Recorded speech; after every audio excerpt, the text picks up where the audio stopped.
It was a beautiful day here in New York, so I decided to do a little yard work when I got home.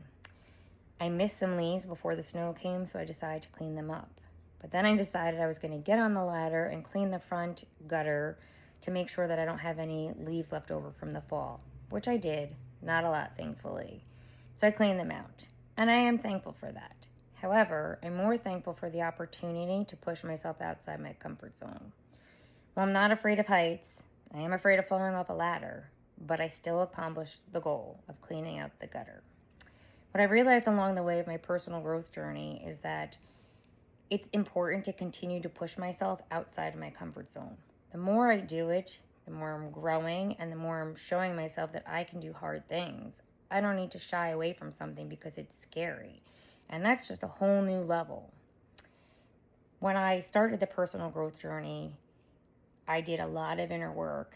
And then as time went by, certain issues that I worked through or thought I worked through, they still came up. And I'm like, I thought I dealt with that already. But the reality is that I've progressed and I've started to learn to deal with things differently, even if they are coming back from my past. And I'm just not realizing it in the moment.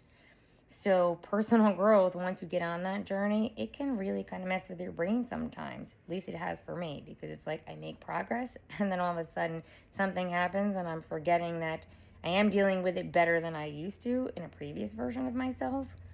And it brings me backwards just for a brief moment. And then I recover much quicker from these events. But the reality is, the more I push myself outside the comfort zone, the more I'm building my mental strength and ability, and that's huge. So if you can, push yourself outside your comfort zone as often as you can. Maybe not on top of a ladder, but I highly recommend doing something that scares you as often as you can and watch how you change.